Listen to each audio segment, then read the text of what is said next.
ajili ya kufacilitate shughuli mbalimbali za Simba Sports Club za kimaandalizi kuelekea katika mchezo huo, ikiwemo shughuli za hamasa. Kwa hiyo nichukue nafasi hii kwa niaba ya bodi ya wakurugenzi ya Simba Sports Club na management ya Simba na wanachama na mashabiki kusema asanteni sana Azania. Hakika mmeonesha ukubwa wenu kwa kujumuika nasi katika fainali hii ya kombe la shirikisho barani Afrika. Mafanikio tutakayoyapata hapa kwenye fainali hii yatakuwa ni mafanikio yetu sisi Simba Sports Club nanyi Azania Bank. Baada ya kutoa dibaji hiyo, tumewaita hapa kwa ajili ya kuzungumzia machache ambayo yanahusiana na fainali ya kombe la shirikisho, fainali ya mkondo wa pili ya kombe la shirikisho barani Afrika. Fainali ambayo itakwenda kuamua hatma nani awe bingwa mpya wa Afrika kwa msimu wa 2024-2025, ambapo kiuhalisia ukiangalia vizuri kabisa unamuona Simba Sports Club akiwa ndio huyo bingwa wa Afrika msimu huu. Mechi yetu itakuwa ni tarehe 25 ya mwezi huu wa 5 na mchezo utapigwa katika uwanja wa Amani pale visiwani Zanzibar. Na kikosi kinataraji kuondoka kesho kuelekea visiwani Zanzibar, kwa maana kikosi cha Simba kinataraji kuondoka kesho kuelekea visiwani Zanzibar kwa ajili ya kuanza mazoezi na maandalizi kuelekea katika mchezo huo. Mara baada ya kurejea kutoka Morocco, timu ikapata mapumziko ya siku 2, kwa maana Jumapili tuliorejea na jana Jumatatu. Leo Jumanne kikosi kinarejea mazoezini na kuingia moja kwa moja kambini katika uwanja wetu wa Mo Simba Arena kwa ajili ya programu hiyo, na tutaondoka kwa pamoja kesho kuelekea Zanzibar kwenda kuanza kambi yetu ya maandalizi kuelekea katika mchezo huo. Mechi yetu inachezwa katika uwanja wa Amani, na hii ni moja kati ya habari kubwa sana ambayo imetikisa Afrika kama si dunia kwa ujumla, baada ya mchezo kuhamishwa kutoka uwanja Benjamin Mkapa kwenda uwanja wa Amani. Wengi wetu wa Tanzania, wa Afrika na wanasimba kwa ujumla tulitegemea, tulidhani, tulitaraji na tulijiandaa na uwanja wa Benjamin Mkapa, lakini isiyokuwa kawaida, mechi hii imepangiwa uwanja mwingine, uwanja wa Amani. Tunafahamu ya kwamba taarifa za mechi yetu kupelekwa uwanja wa Amani ni taarifa ambazo zimemhuzunisha kila mwana Simba, ni taarifa ambazo zimemshtua kila mwana Simba, ni taarifa ambazo zimemtia unyonge kila mwana Simba. Lakini hatuna budi kukubaliana na mabadiliko haya, hatuna budi kuheshimu maamuzi haya, na hatuna budi kuyafuata maamuzi yaliyofanywa na wenye mpira wao, kwa maana ya shirikisho la kandanda barani Afrika CAF. Sote wana Simba tungependa kuona mechi hii inachezwa katika Benjamin Mkapa, lakini katika hali isiyokuwa kawaida mechi hii imepelekwa katika uwanja wa Amani. Sasa lazima tuoneshe tofauti ya sisi Simba Sports Club na vilabu vingine. Sisi Simba Sports Club lazima tuoneshe hatuna budi kuanza maandalizi kuelekea kwenye mabadiliko haya, na maandalizi tunayoyafanya hapa ni mapambano yalikuwa ni makubwa mno, mapambano ya ushawishi, mapambano ya kuomba na mapambano ya kuwasilisha hoja za msingi yalikuwa ni makali vibaya. Tuliwasilisha kila hoja ambayo tuliona inastahili kuwasilishwa kwenye mamlaka za CAF. Tulipeleka kila ombi ambalo tunaamini linapaswa kupelekwa CAF, na tulifanya kila tunachoweza kufanya kuhakikisha kwamba mechi inabaki Benjamin Mkapa. Baada ya kufanya yote hayo, juhudi zetu na jitihada zetu zikagonga mwamba na msimamo wa CAF ukabaki ya kwamba mechi inakwenda kuchezwa visiwani Zanzibar.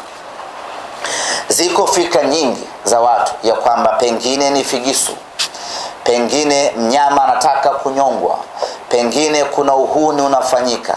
Zote hizo zinabaki kuwa ni dhana. Hakuna mwenye uhakika zaidi kwa nini CAF wamefikia maamuzi haya. Lakini msingi wa CAF kufanya maamuzi haya ni kutokuwa na uhakika na ubora wa uwanja Benjamin Mkapa. CAF bado wanayo kumbukumbu ya namna ambavyo uwanja Benjamin Mkapa uliharibika kwenye mechi ya robo finali dhidi ya Al Masry kwenye hatua ya robo finali. Na kumbuka hii ni hatua ya finali ambayo CAF wanaamini ya kwamba dunia nzima inautazama huu mchezo. Kwa hiyo hawataki kuchukua riski ya kuipeleka mechi Benjamin Mkapa alafu yakatokea kama yarotokea kwenye mechi ya robo finali. Kwanza itakuwa ni kuitukanisha Simba yenyewe ya kwamba ina uwanja mbaya.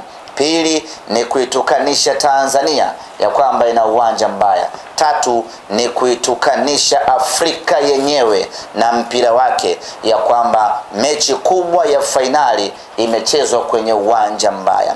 Kwa fakta zote hizo ndipo ambapo CAF wakafikia maamuzi ya kwamba mechi hii wacha ikachezwe kwenye uwanja ambao tuna uhakika nao hauwezi kuharibika, uwanja wa Amani. Hayo ndiyo maamuzi na hiyo ndio fikra ya CAF. Kwa hiyo baada wao kufanya tathmini hiyo na kujiridhisha kwamba Benjamin Mkapa haiko tayari kwa ajili ya fainali, wakaamua kuipeleka mechi Amani. Na sisi kama Simba Sports Club hatuna budi kukubali ukweli huo, na sasa nguvu yetu yote inaelekea uwanja wa Amani. Wapo wanaofikiri kwamba Simba tunaogopa kwenda kucheza Zanzibar, ama wanaofikiri kwamba Simba hatuwezi kupata matokeo katika uwanja wa Amani. Kila mtu ana fikra zake, lakini sababu ya msingi ya kiutawala ambayo ilitufanya sisi tupiganie kucheza uwanja Benjamin Mkapa ni kutokana na ukweli ya kwamba hili ni tukio kubwa mno la kimpira barani Afrika. Hii ni jambo la historia kwa Simba Sports Club.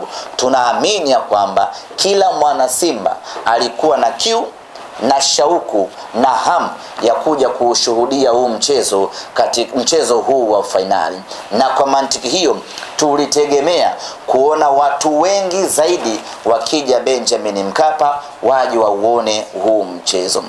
Na hilo linathibitika na ukweli ya kwamba punde tu mara baada ya kutangaza kuanza kuuza tiketi, kasi ya manunuzi ya tiketi ilionekana kwa muda wa siku 2-3. Haijawahi kutokea Tanzania, wala Simba Sports Club hatujawahi kuwa na rekodi kama hiyo ya kuuza tiketi nyingi ndani ya muda mfupi. Hii ni ishara ya kwamba watu wengi walikuwa na shauku ya kuja kutazama huu mchezo. Mimi bahati nzuri na rekodi nzuri ya mikoa ambayo huwa inakuja kila mechi, lakini safari hii kuna mikoa ambayo nimeiona inakuja kwenye mchezo huu, nikasema huu mchezo sio wa kawaida. Kama mpaka mkoa huu wanatoa usafiri na kuja Benjamin Mkapa, ni ishara kwamba watu wengi wanataka kuishuhudia hii finali. Hiyo ndio sababu pekee ya msingi ambao sisi tulitaka mechi ichezwe Benjamin Mkapa ili watu 60,000 waje waishuhudie mechi hii. Lakini sababu nyingine ambayo hatukutaka mechi kwenda Zanzibar ni kutokana na ukweli ya kwamba shabiki ameshalipa nauli yake ya 100,000 kutoka Mwanza. Akifika Dar es Salaam achukue tiketi nyingine ya 35,000 kwenda Zanzibar, kwenda na kurudi 70,000. Yaani nauli peke yake kwa shabiki huyu ni 170,000, ukijumlisha na tiketi ya kuingilia uwanjani 180,000. Kulala Zanzibar maana yake kwa shabiki wa kawaida tu ambaye anahitaji kuiona hii fainali, kwa wale ambao wanatoka mikoani, asiwe na chini ya 300,000. Sisi viongozi wa Simba tukasema huu ni mzigo mzito kweli kweli kwa mashabiki wetu. Acha tupambanie mechi ichezwe Dar es Salaam, ili wa mikoani atakayelipa nauli yake kutoka mikoani akifika Dar es Salaam anakuwa amefika, anaingia uwanjani, mechi inaisha, anarudi nyumbani kwao. Lakini kwa Zanzibar gharama inakuwa kubwa mno kwa watu wetu, na sisi tumewekeza mioyo yetu kwa mashabiki wetu. Kwa hiyo tulipambana kwa nguvu yote kuhakikisha kwamba mashabiki wetu wanapata unafuu wa kuishuhudia hii mechi. Na kwa Dar es Salaam mechi ikiisha hata saa 2 saa 3, mnaweza mkaingia kwenye kosta yenu mkageuza mkoani kwenu. Kwa Zanzibar lazima mlale. Gharama ni kubwa kweli kweli. Ndio maana tukawekeza nguvu kubwa kupambana mechi iwe Dar es Salaam. Lakini tumeshindwa. Mechi sasa imepelekwa Amani. Baada ya mechi kupelekwa Amani, sisi kama timu kubwa tunapaswa kufanya kitu gani? Ni kufanya maandalizi kuelekea Amani. Muda tena wa kuomboleza, muda tena wa kusema pambaneni tubaki Benjamin Mkapa, muda wa kuendelea kupambana kubaki Benjamin Mkapa umeshakwisha. Muda uliobaki sasa ni muda wa maandalizi kwenda uwanja wa Amani Zanzibar. Hiko ndicho ambacho kiko mbele yetu sisi wana Simba. Lazima tukubali huo ukweli na tuanze maandalizi. Na kwa nini tuanze maandalizi? Kwa sababu lengo letu linabaki lile lile, ya kwamba tunataka ubingwa wa Afrika. Hakuna mtu atatuelewa tukikosa ubingwa wa Afrika kwa sababu eti tumecheza uwanja wa Amani na sio uwanja wa Benjamin Mkapa. Hakuna mtu atatuelewa. Nini maana yangu? Maana yangu ni kwamba tunapaswa kuanza maandalizi hivi sasa, tunapaswa kuanza mapambano hivi sasa, tunapaswa kuanza harakati za ushindi hivi sasa. Twende tukamtapishi RS Berkane goli 2 ambazo ametangulia nyumbani kwako. Hilo ndio jambo la msingi mno kwetu hivi sasa, na sio harakati tena za kupigania uwanja. Sasa hivi ni harakati za kupigania ubingwa. Nitoe rai, nitoe wito, nitoe ombi na nitoe amri vile vile kwa mashabiki wa Simba, kuanzia hivi sasa kwenye matawi yetu, kwenye magrupu yetu, kwenye vijiwe vyetu, popote pale ambapo wana Simba tunakutana, mazungumzo ni namna gani tunachukua ubingwa huu wa Afrika, na wala sio kunungunika mechi imepelekwa uwanja wa Amani. Uwanja wa Amani ni uwanja wetu, uwanja wa Amani ni nyumbani kwetu, ni uwanja ambao unakwenda kutupa ubingwa wa Afrika msimu huu. Uwanja wa Amani ndio ambao umetupeleka fainali ya kombe la shirikisho baada ya miaka mingi kupita, na uwanja huu wa Amani unakwenda kutupa ubingwa wa Afrika kwa mara ya kwanza. Kwa hiyo kuanzia hivi sasa mikakati yetu, mipango yetu, maandalizi yetu ni namna gani mnyama anakwenda kuchukua ubingwa wa Afrika. Na Simba hii tumeshapata matokeo mazuri Angola. Simba hii tumepata matokeo mazuri Libya. Simba hii tumepata matokeo mazuri Tunisia. Na Simba hii haishindwi kupata matokeo mazuri Amani Zanzibar. Tuna uwezo, tuna ubora na tuna kila sababu ya kupata matokeo mazuri na kuchukua ubingwa Afrika pale pale visiwani Zanzibar. Uwanja usiwe kikwazo na wala usiwe kisingizio. Sisi tuna timu bora mno, tuna wachezaji wazuri mno, tuna benchi la ufundi lenye wataalamu wengi na bora kweli kweli. Wana uwezo wa kutupa matokeo mazuri katika uwanja wowote ule. Tulikuwa wachache mno Tripoli Libya, Simba ikafanikiwa kuchukua sare mbele ya mashabiki 50,000 wa Al Ahly Tripoli. Tulikuwa wenyewe Stade Rennes Tunisia, Simba akashinda bao 1-0. Tulikuwa wenyewe pale Luanda Angola, Simba anachukua sare ya bao 1-1, anaondoka na alama 1, tunakwenda kuongoza kundi. Hatuwezi kushindwa Simba hii mbele ya mashabiki wetu 15,000. Tukashindwa kupata matokeo ya ushindi pale, tukachukua ubingwa, Afrika ikafurahi. Ndugu zangu wana Simba, bao 2 ambazo ametangulia RS Berkane kwetu ziwe kama kichocheo za kutuongezea nguvu.